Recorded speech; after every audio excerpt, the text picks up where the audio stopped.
Hi viewers, welcome to our channel. ప్రస్తుతం మనతో పాటు సీనియర్ జర్నలిస్ట్ దామ బాలాస్ సార్ వారితో మాట్లాడారు. నమస్కారం సార్. సార్, పిన్నెల్లి అరెస్ట్ అయ్యే అవకాశం ఉంది అని అంటున్నారు సార్. అంటే పిన్నెల్లి బాధితులు ఎవరైతే ఉన్నారో సుప్రీంకోర్టుకి వెళ్ళడం జరిగింది సార్. హైకోర్టులో బెయిల్ ఇచ్చారు కదా, దానిపైన మరి ఇప్పుడు ఈ బెయిల్ క్యాన్సిల్ చేసే ఛాన్సెస్ ఏమన్నా ఉన్నాయా? పిన్నెల్లి అరెస్ట్ అవుతారంటారా లేదా సార్? పిన్నెల్లి విషయం ముందు నుంచి కూడా వివాదాస్పదంగా ఉంది.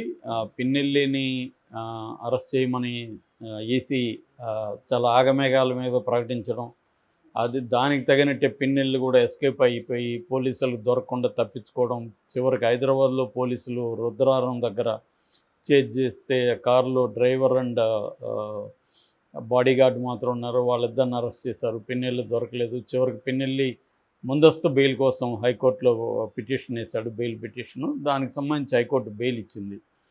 అయితే కండిషనల్ బెయిల్ ఇచ్చింది. అయితే ఈ లోపల మళ్ళీ మరి తెలుగుదేశం వాళ్ళు ప్లాన్ చేశారా, లేకపోతే ఇక్కడ ఈసీనే చేసిందా తెలియదు. కానీ ఎందుకంటే తెలుగుదేశానికి ఫేవర్గానే ఈసీ పనిచేస్తుంది, కూటమికి ఫేవర్గానే పనిచేస్తుంది అనేది మనం ఆల్రెడీ చాలాసార్లు చెప్పుకున్నాం. ఆ క్రమంలో ఇతని మీద ఎప్పుడో కేసుని, అంటే 13వ తేదీ చేస్తే 22వ తేదీ వరకు సిఐ నారాయణ స్వామి సైలెంట్గా ఉండి అప్పుడు ఆయన మీద కేసు పెట్టారు. సో నన్ను చంపడానికి ట్రై చేశాడని హత్యా ప్రయత్నం మీద పెట్టారు. అట్లాగే నంబూరి శేషగిరిరావు అనుకుంటా ఆయన పేరు, ఆయన తన మీద హత్యాయత్నం చేశాడని ఇంకొక అటెంప్ట్ మర్డర్ కేసు పెట్టారు. ఈ 2 కేసులు పెట్టిన తర్వాత వాళ్ళకి ఈ రెండింటి మీద కూడా ఆయన హైకోర్టుకి వెళ్ళాడు. ఎవరు? పిన్నెల్లి. ఈ రెండిట్లో ఇవ్వమనండి, కావాలనే పెట్టారు ఇవి అని చెప్పి. ఎందుకంటే వీళ్ళు ఇప్పుడు నీ మీద దాడి చేస్తే నువ్వు ఈ రోజో రేపు కేసు పెట్టాలి, కానీ 10 రోజులు ఆగి ఎందుకు పెడతావు?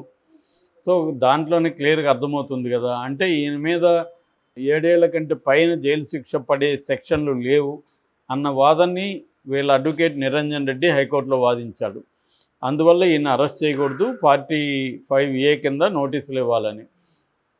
ఆ పాయింట్ కోసం వీళ్ళు ఏం చేశారంటే 8 ఏళ్ళు పైన జైలు శిక్ష పడే సెక్షన్లు పెట్టాలి కాబట్టి హత్యాయత్నం పెట్టారు కావాలని. సో ఇది ప్లాన్డ్గా వైసీపీని చేసింది, అధికార యంత్రాంగం తెలుగుదేశం చేసింది. అధికార యంత్రాంగం కూడా తెలుగుదేశానికి అనుకూలంగా పనిచేసినట్టుగా అర్థమవుతుంది.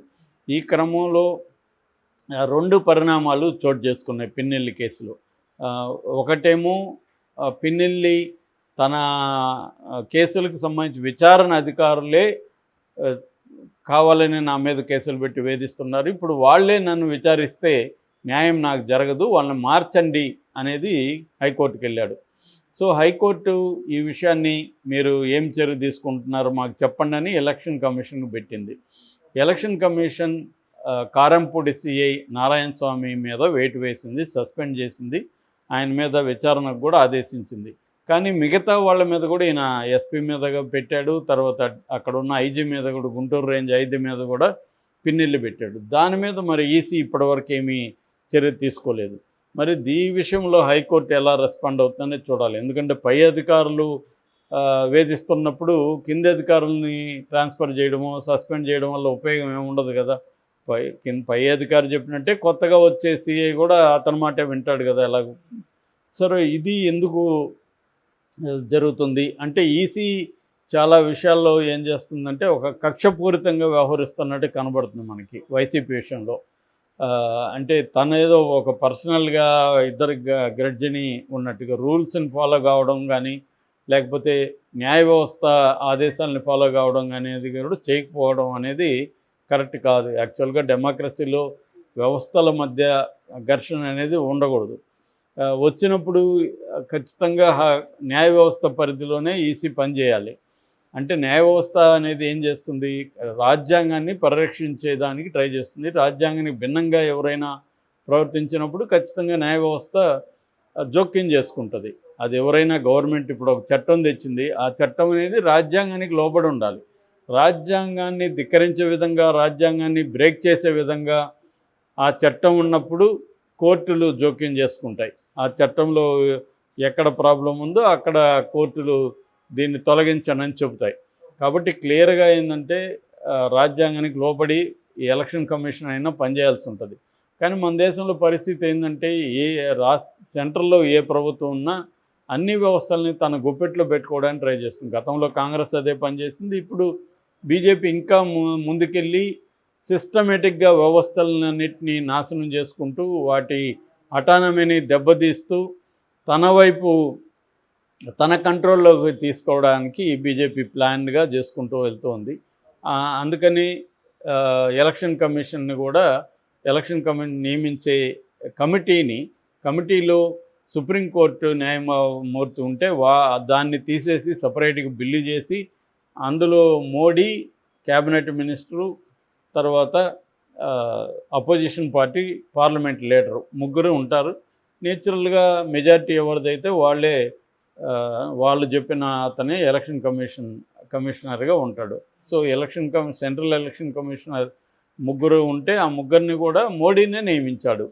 సో మోడీ నియమించినప్పుడు వాళ్ళు మోడీ కంట్రోల్ ఉంటారు. ఇక్కడ మోడీతో పొత్తుంది కాబట్టి క్లియర్గా ఎలక్షన్ కమిషన్ ఆంధ్రప్రదేశ్లో వైసీపీకి యాంటీగా, కూటమికి అనుకూలంగా ప్రతి విషయంలో ప్రవర్తిస్తున్నట్టుగా ఎవరికైనా అబ్జర్వ్ చేసే వాళ్ళకి మనకు అర్థమైపోతుంది. ఇదే పని గతంలో 2019లో తెలుగుదేశానికి యాంటీగా ఇదే పని చేసింది. అప్పుడు తెలుగుదేశాన్ని ఇదే విధంగా ఇబ్బంది పెట్టింది, తెలుగుదేశానికి వ్యతిరేకంగా పనిచేసింది. అందుకనే చంద్రబాబు ఈసారి బీజేపీ వద్దని అందరూ అంటుంటే కూడా ఎందుకు కలిశాడంటే దీనికోసమే. ఎలక్షన్ కమిషన్ మనతో కలిసి పనిచేస్తే మనం ఎన్నికల్లో గెలవడానికి ఈజీ అవుతుందనేది చంద్రబాబు అప్పుడు నేర్చుకున్న గుణపాఠాన్ని ఇప్పుడు అమలు చేశాడు. ఇప్పుడు అది వర్కౌట్ అయింది చంద్రబాబుకి. సో ఆ రకంగా వైసీపీ వాళ్ళ మీద కేసులు పెట్టడం, వైసీపీ వాళ్ళని వేధించడం, తెలుగుదేశంలో తప్పులు జరిగినా కూడా వాళ్ళని వదిలిపెట్టడం జరుగుతుంది. మనకి తాడిపత్రిలో కూడా చూస్తే ఇద్దరు కొట్టుకున్నారు, ఇద్దరు ఒకరికొకరు తక్కువ కాదు. కానీ కేతిరెడ్డి ఇంటి మీదకి పోలీసులు వెళ్ళి అక్కడున్న సీసీటీవీ కెమెరాలంతా కూడా ధ్వంసం చేసి అక్కడ దాడి చేసి అక్కడ బయట పడుకొని ఉన్న అనుచరులంతా తీవ్రంగా కొట్టి వాళ్ళందరిని అరెస్టులు చేసింది. అదే జేసీ ప్రభాకర్ రెడ్డి మీద ఏమి చర్యలు లేవు. క్లియర్గా అలాగా అనేక చోట్ల జరుగుతుంది.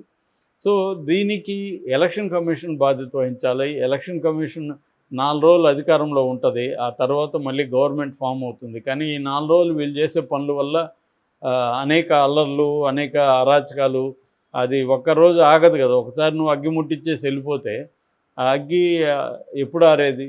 సో ఒకప్పుడు ఆమె మల్లికా గార్గ్ ఎస్పీ చెప్పినట్టుగా ఒకప్పుడు పల్నాడు అంటే ఎవరికి తెలియదు దేశంలో. ఇవాళ పల్నాడు అంటే ప్రపంచం అంతా, దేశం అంతా తెలిసిపోయింది. దీనికి అది కూడా ఎలా తెలిసింది? నెగిటివ్గా తెలుస్తుంది. పల్నాడు అంటే వైలెన్స్ అని. ఒకప్పుడు రాయలసీమ అంటే వైలెన్స్ అని సినిమాలు అవి ఇవి ఉన్నదాన్ని భూతద్దంలో చూపించి రాయలసీమ అంతా కూడా ఫ్యాక్షనిస్టులే ఉంటారు, అక్కడ అసలు వైలెన్సే ఉంటుంది. చివరికి ఒక సినిమాలో అయితే వాళ్ళు తినే తిండి కూడా అతి భయంకరంగా, రాగిముద్ద, కృష్ణవంశీ సినిమా అంతఃపురం, అది ఆ రాగిముద్ద చికెన్ తినడాన్ని కూడా అదేదో బీభత్సంగా తింటున్నట్టు, వాళ్ళు అసలు నాగరిక మానవులుగా అన్నట్టు చూపించారు. అలాగా చూపించి వాళ్ళ మీద ఇతర ప్రాంతాల వాళ్ళకి కడప అనగో కర్నూలు అనగానే వీళ్ళేదో ఫ్యాక్షనిస్టులు అని చూడడం మొదలైపోయింది. అలాగా ఇప్పుడు అక్కడ పల్నాడు ఏరియాను కూడా అలాగా తీసుకెళ్తున్నారు.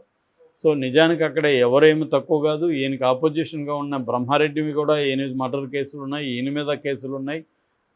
కానీ ఈయన్ని ఇప్పుడు విలన్గా చిత్రీకరించి చేస్తున్నారు. ఈ క్రమంలో ఒక డెవలప్మెంట్ నేను చెప్పింది కోర్టు సంబంధించిన డెవలప్మెంటు. రెండో డెవలప్మెంట్ ఏమో నంబూరి అని ఆయన ఎవరు ఉన్నారో ఆయన ఇప్పుడు సుప్రీంకోర్టుకి వెళ్ళారు.